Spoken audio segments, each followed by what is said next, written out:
Local stories, local people. We're taking you inside Western Mass news. It's the Even Better Western Mass podcast with Dave Madsen.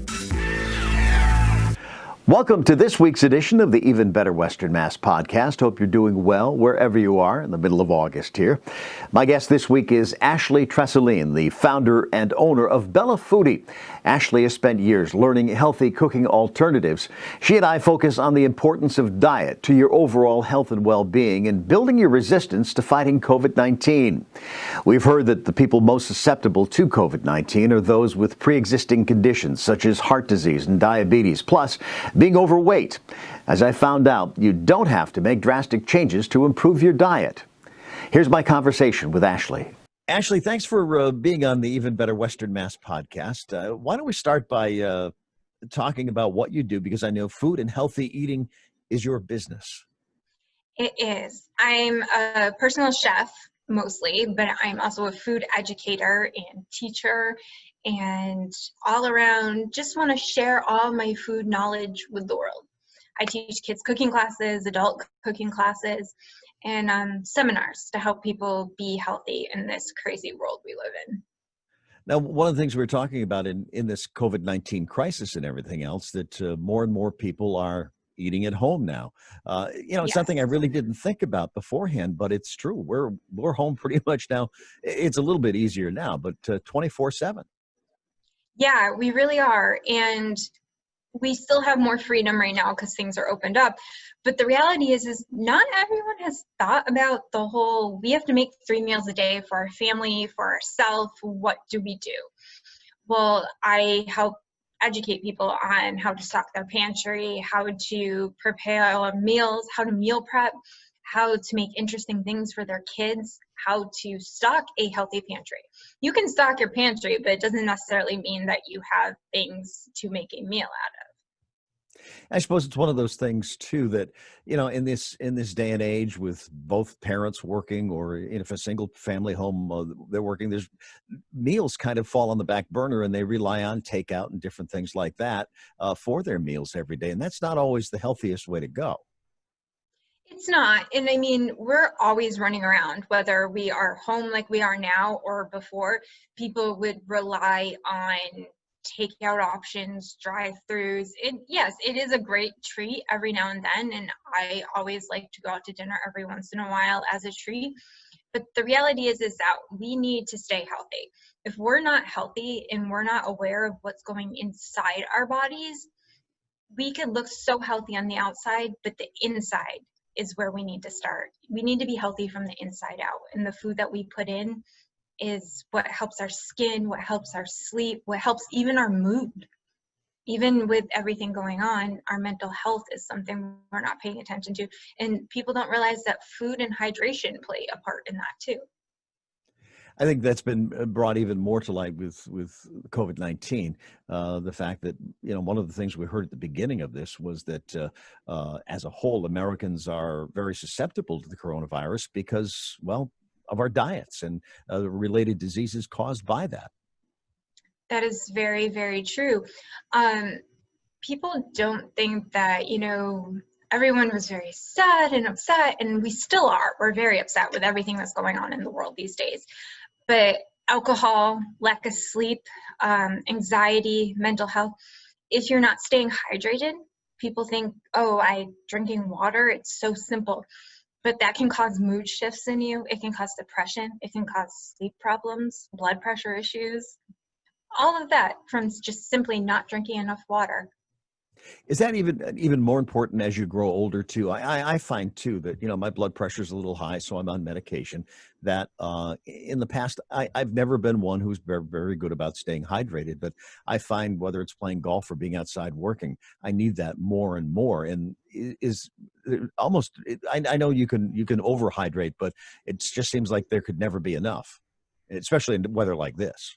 Well, yeah. Well, the weather we had this week, I don't think there is enough hydration in the world. Like if you're outside or playing golf, like you said, you definitely have to keep hydrated. There are formulas for your body weight and things like that that you can figure out.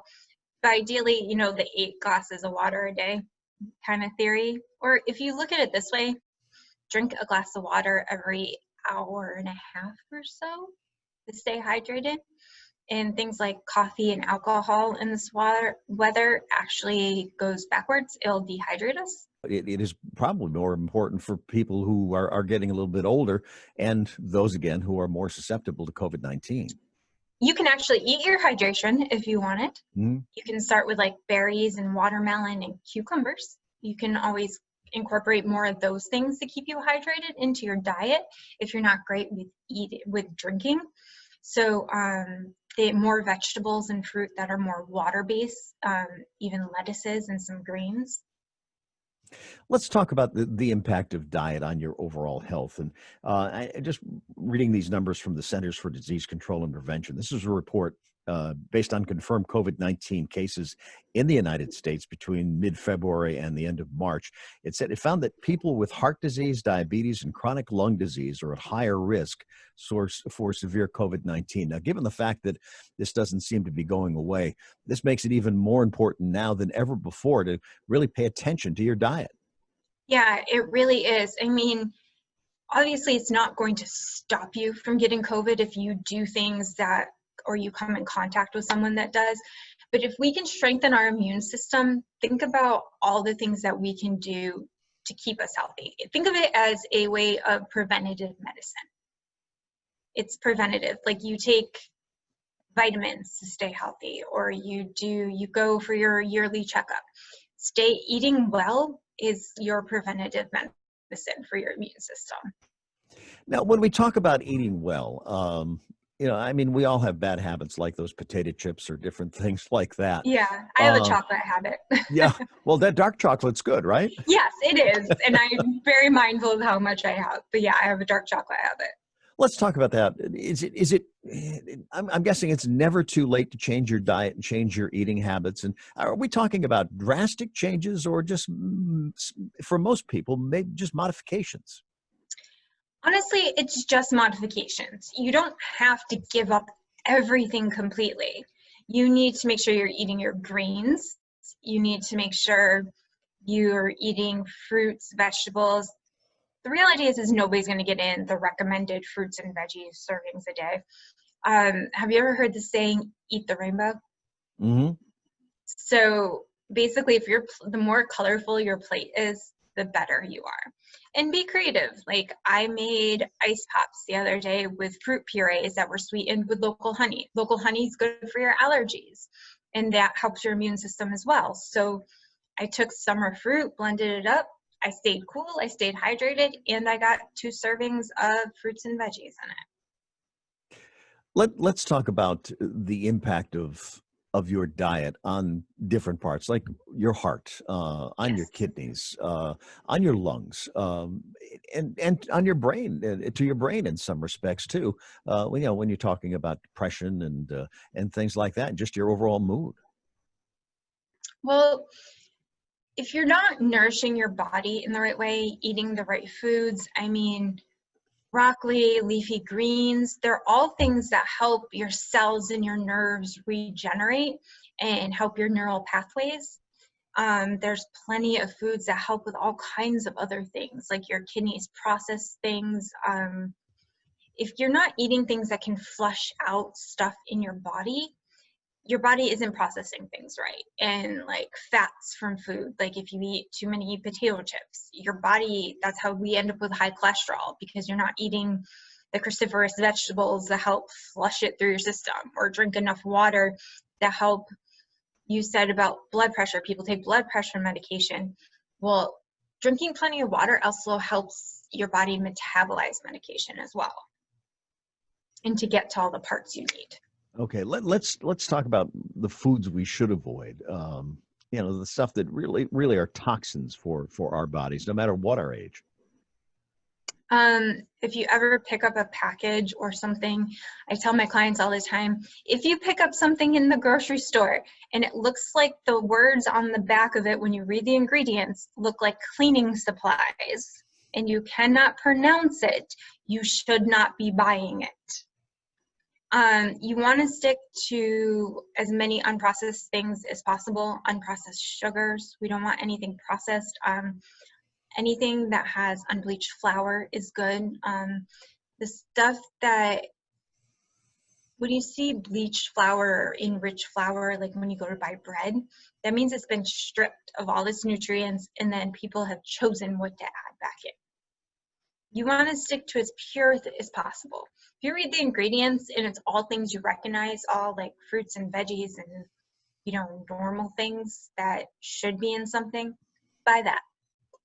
If you don't want to make things, I mean, yeah, everyone always wants to buy crackers or cereal, but it should say, like, you know, brown rice and not all kinds of chemicals. If there are words you can't pronounce, and I'm not talking about like bok choy, like a vegetable. I'm talking about things that could be double as your cleaning supplies. I mean, there's processed cheese that's one ingredient off of glue. I suppose it's one of those things that it just becomes very easy. Okay, we see this bread here. Let's just pick this up and things like that. You know, and I think the other thing people think of too, well, all right, I've got to improve my eating habits. I have to go on a diet. And that's not necessarily what you need to do, right? No, I actually don't like the word diet. Diet is something people do to jumpstart a healthy eating plan. Diet is not a way of life. You can't say you choose to go on a Mediterranean diet or you choose to go on keto or some other diet. That's a way to jumpstart, like maybe a weight loss plan or a healthy eating plan, or something like if you wanted to change your body or your eating ways. But to live your life in a healthy way, you need to think of more of a 80-20 rule. 80% you're eating your fruits and veggies and lean proteins and healthy fats, and 20% you get to have that, you know, little serving of chips, that little bit of ice cream that you love, that extra glass of wine you might want to have on the weekends with your friends, things like that. That is a lifestyle. Healthy eating is a lifestyle. Diets are what people do to change something. That helps you get in a mindset of healthy eating. You hit on a key word, I think, too, when you talk about lifestyle, the fact that these bad habits in all of us, I consider myself in the number of years I've been on this planet, these bad habits are developed over a long period of time, and you're probably not going to change them overnight. So I'm guessing patience is a big part of making these changes. Be kind to yourself. We're all human beings. We all have bad days. I fully admit to getting busy, and I eat breakfast and then I work 12 hours because I've been busy doing all kinds of things for clients or running around. And next thing I know, it's 8 o'clock at night and I haven't eaten, and I go for something really easy that probably is not the best option for me. We all have days like that. Or you go out with friends and you maybe eat a little more than you should, or you order that pizza and have that extra slice. Be kind to yourself. It doesn't mean that you've totally blown whatever healthy eating plan you have. It just means you had a bad day. Tomorrow, you start over. It doesn't mean you're a failure. It doesn't mean that everything is blown. It just means, hey, today wasn't a good day. Tomorrow will be a better day. You know, you were talking about the fact that, yes, we're eating more meals at home. And I think we find our bad habits sometimes get carried down to our children. What a great opportunity now with our children at home and grandchildren at home too, to develop those healthy eating habits with them right now. What a great time to learn. It is. I've actually been teaching the last few years. It used to be in person. Now we're teaching them virtually, kids cooking classes. I want to start them when they're young. I want them to be in love with vegetables and flaxseed and baking things that don't have additives in it, showing them what healthy eating can look like. If I can get one kid get excited that they go to the grocery store or the farmer's market with their mom and go, can we make that recipe we made in class with asparagus? And they're eating another vegetable in their repertoire, I think I've won. Kids need to learn the good habits. I mean, if we don't model them for them, they'll never know. And this is, like we said, just a great opportunity to do it. You know, when we were talking before about this, the fact that, you know, in folks working and everything else, that kind of meals, and I mean, in many communities too, families rely on the schools to provide meals for their Yes. children too. But that's another thing that they really haven't had, for the last 4 or 5 months. So it's even more important to just pay more attention to that at home. It is. And I think you can stay healthy at every budget. I mean, not everyone has the means to buy organic or local, but our local farmers markets also have the ability for you to use your SNAP benefits and EBT to go and buy fresh fruit for your families. So even people that are struggling now can still get healthy food, fresh fruits and veggies to keep in their house. The kids, getting them young just means I want them to see that processed food isn't the only thing that there is out there. And kids are more likely to eat things if they made them. They see their friend eating it. They'll say, you might take out a tomato or something. They'll go, ew, I don't like tomatoes. Have you ever tried it? No. Well, if they see their friend eating it, or if they've taken part in it or helped in the shopping process, they're more likely to eat healthy food. Yeah, I see that with our grandkids. Have you ever tried? Well, just take a taste. Well, no, and it's easy to just go, well, all right. It's probably one of those things. It's always a work in progress with your kids and grandkids to try to get them the new things. And, the other thing, as you were talking about that, what a great time of year to start doing that because of all the fruits and vegetables that Oh, are yes. locally grown. We have so many wonderful farmers in our local area. I'm a member of CISA, and it has all the farms listed, all the businesses that participate and use local produce and products. It's a wonderful organization. It also lists all the farmers markets and farm stands, and a lot of the farmers are hurting because they lost a lot of their business this year. Let's talk about changing a diet. You think about it, go, oh my gosh, this is just so overwhelming. For the average person who's watching this, what's the best way to start? Where should we start? We're ground zero here with all this. And if you're thinking of changing your diet, take small steps. I say if you want to, what your biggest problem is, start with maybe prepping some healthy breakfasts for yourself or healthy snacks. Once you feel like you have a handle on that, move to lunches or dinners. Or even if it's something that's so hard, maybe if you can't prep for healthy breakfast all week, start with doing it 1 or 2 mornings a week and then keep moving. Just small steps. And once you get a handle on one meal, move to the next, then the next. Take me through a day. Say, all right, I want to change my diet and I want to start eating healthy. So in the morning, I have toast and coffee. Okay. What would be or maybe for lunch, I'll have a sandwich, and at night we'll cook something up, chicken on the grill with some vegetables. What's a good direction to head in? Well, there's nothing wrong with coffee unless you're putting a lot of creamer and sugar in it. Black coffee is always the best. You can do maybe some low-fat milk or try almond or coconut milk in it.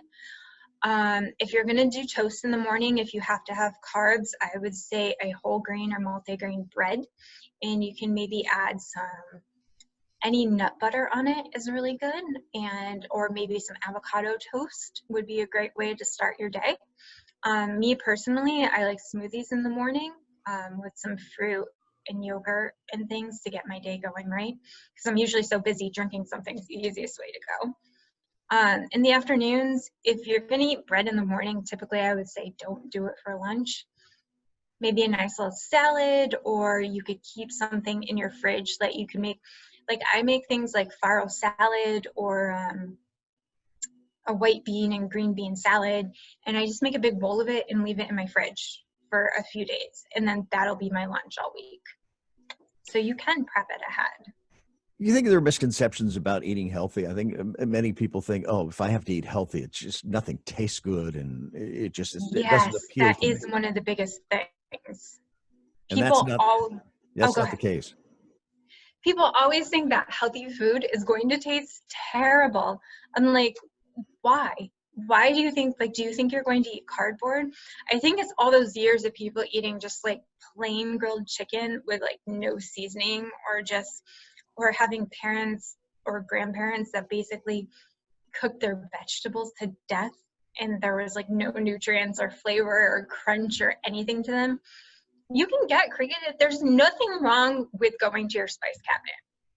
I tell people that are just out of college or young professionals, go find a spice blend you like. It keeps salt and pepper and maybe a spice blend that you like to spice up any protein you have if you can't afford to like fill your spice cabinet yet. Because then you can put flavor to things. Sauteing, roasting can bring great flavor to vegetables in different ways. This season, it's grilling season. You can throw anything on the grill and make it good. You can grill pizza. You can grill fruit. Let me ask you, have you always eaten well, or is this something that you've developed through the years too? As a kid, it's kind of funny. As a kid, I used to think my friends were so lucky because they used to get like fruit roll-ups and stuff in their lunch. My parents never did that. The biggest thing for me would be like I could get store-bought cookies like once a month. We would buy them. My parents always made my lunch for me. We always did cook in my family. I come from a huge Italian family, so cooking is just what we did. I started eating even healthier as I got older. I was a figure skater growing up and played sports, so healthy eating was part of the deal. And then I got sick when I was in my late teens, early 20s, and I started learning the value of healthy food and how much it can help your immune system, how much it can help your body. Eating healthy can also help with inflammation in the body, joint pain, people with arthritis. Believe it or not, the food we put in our body definitely affects any health problem we have. I suppose that's one of those things until you start changing your eating habits, and we get so used to, okay, I feel this way. You're not, probably the last thing we're thinking about as far as making us feel this way is the food we eat. Yeah, and I don't think enough doctors talk about what we eat. I think that, if people have to change their diet because like some like low sodium or diabetes or something, that's when they talk about your diet. But people don't talk about how with arthritis, if you eat too much dairy and things, it can cause inflammation in the joints. People don't understand that these things all have correlation. But if you eat things like turmeric and ginger and celery, that helps lower inflammation in certain joints. And those aren't things doctors talk to you about. Yeah, I suppose with most instances and with most people, all right, I've got to think about changing my diet because my blood pressure's up, or I got to start thinking using less salt because my blood pressure's up. There's usually some kind of a health issue or health crisis that forces that change. And I suppose forcing that change upon yourself before these things happen is the smart thing to do. I think it is. And I think if you're not in control, once you know something is going on, I think we should always be in control of our health and think about what happens. I mean, yes, there are unforeseen circumstances, there are things that come up, but if we don't know what's going into our body or on our body with our sunscreens and lotions, especially now, if we don't know what's doing it, we don't know how to take care of ourselves. And if we don't educate ourselves about what food can do from us, I mean, our gut takes care of our whole body. If our gut is out of whack and all the bacteria and biome and everything in it doesn't function right, our whole body is out of sorts, and people don't realize that. Yeah, that's the frightening part. And I think the other thing that frightens me to some extent is that in many instances, well, if my blood pressure's up, the first thing to think about, well, let's give you some medication for it, when maybe a slight, especially if it's not up too high, maybe a slight change in diet could also change that for you and bring it down. Yeah, I mean, some dietary changes can help. I mean, I'm not saying any of this is a cure-all, and I'm not saying that it'll fix everyone's problem, because people have hereditary things that will sometimes play into their health issues. But if it's only a slight thing, sometimes, some self-care, reducing stress, changing, maybe not having 5 cups of coffee a day, eating a little bit less salt, getting a little more exercise, all those things can help, cutting out red meat, not drinking as much wine, all those things can maybe protect your heart a little more. Think about what you're eating, cut down on the cheese, maybe switch to goat cheese, sheep's milk cheese if you're really into cheese. I think one of the things too you think of is that I've always heard the phrase everything in moderation, and then I suppose that comes to eating healthy too. I think we don't live in a society where moderation is always the answer. But yes, everything in moderation. There is nothing wrong with getting that ice cream cone on a hot day, unless you get the jumbo ice cream cone every day of the week. Then maybe we might have a problem. The little ice cream cone on a hot day or a cold beer after mowing the lawn is okay. We're just not a society where like we have the right portion. Like if you look at the bag of chips or crackers or cereal, we never eat the right portion sizes. We're always people that eat like 3 portions to the 1 actual portion size. Or like people drink sports drinks, which are full of dyes and sugars and all kinds of other stuff. But it's actually, if you look at those bottles, there's like 2 to 3 servings in some of them, and people end up drinking the whole thing at once, which isn't healthy either. It sounds like more than anything else, it's like we just have to think about how we look, how we dress and everything else, but probably don't think enough about what we're putting inside ourselves. Yeah, and which makes me a little sad sometimes, because our insides, it's like the theory of you see a marathon runner that is running all the time and it looks so healthy and fit from the outside, but then drops dead of a heart attack. And people are like, but they were so healthy and they ran all the time. Well, I know so many runners that their diets are crap because they run all the time. They think they can eat everything they want. And it's because they eat candy and chips and pasta, too much pasta, and they eat anything they want because they run. So they run off the calories, but they don't realize that they're not fueling their body properly. And then they have health problems, just like everyone else. Appearances can be very deceiving. As folks listen to this, they're sitting there going, oh, I'm too old. At this point in time in my life, why should I change? That you're never too old, are you? No, I don't think anyone's too old. I will teach people to cook, to help them change their diets, to help them make even just the smallest, slightest change from the ages 4 to 100. I mean, if anything, the older generation is the one that starts to have health problems and they've never had to change their diet or do anything differently. And then they're the ones asking me questions because they don't know what to do. They've lived, 90% of their life already, and they now all of a sudden some major health crisis and they have to change their diet and they don't know what to do because they've never had to take the time or the skills to change it. And it's even more frustrating than someone that's younger. Sure, yeah, I can understand that. When you're teaching your classes and talking to people, what's the biggest misconception about diet? What do you hear from folks? I would say that, you need to be eating flax seeds and nuts and go vegan and never have anything unhealthy in your life ever again, and that you need to deprive yourself. Depriving yourself isn't the answer. Actually, that's actually the opposite of what happens. If people deprive themselves and make them not have any bit of their treats, you can also find healthier options of your favorite things. There's healthier potato chips. You can eat vegetable chips if you want, or you can have better chocolate made with coconut sugar, or all kinds of different things. You don't necessarily have to deprive yourself of everything, because then people go the opposite way and then that's how they binge and then they don't lose weight, or they don't keep themselves healthy and whatever health problem they have isn't in check. Again, we're a society of extremes. We go from Extremes, one end to the other. Yes, of course.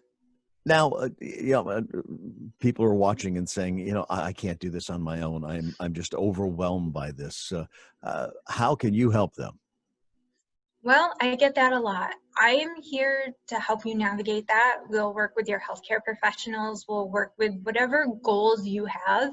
I will sit with you and help you find them, and we will go over a menu plan. I will teach you how to cook. We, just like you and I are doing, we will sit, you'll be in your kitchen, I'll be in mine. We'll go over cooking lessons. We'll talk through things. We'll help you come up with a plan to make your life easier.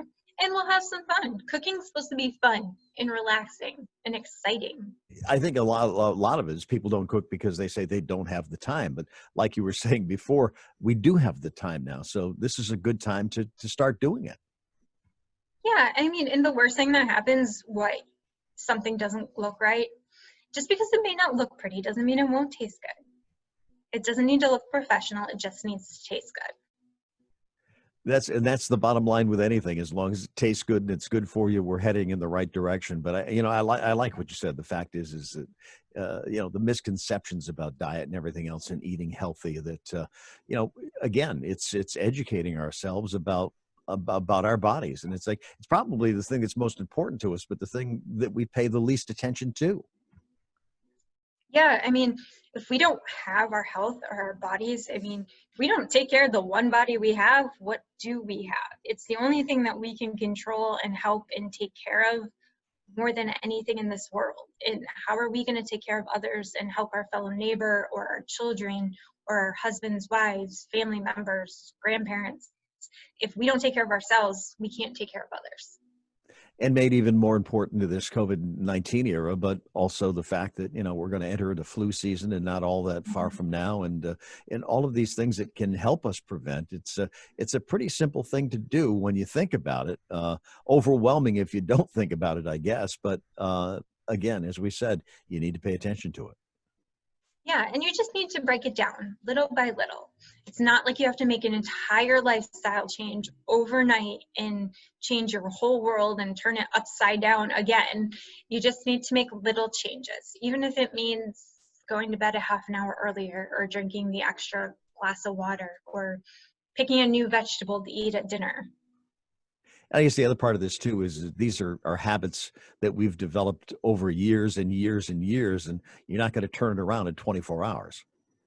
No, you have to be patient, and unlearning things is the hardest thing to do. I mean, I'm in my 30s and I still have to unlearn habits that I haven't gotten through, and it took me years to unlearn some bad habits I got from when I was a kid. And it was only because my parents learned those habits from their parents, and they didn't know any better. I always joke now that it's taken me years to get to the point where I am now. By the time I die, I'll be pretty near perfect, but no one will care. Well, perfection's just an illusion. We'll be as perfect as we can be for ourselves. My thanks to Ashley Tresoline for being my guest this week. You can visit her website, bellafoodie.net. And my thanks to you for watching or listening to this week's edition of the Even Better Western Mass podcast. Stay well, and if you can, join me next week.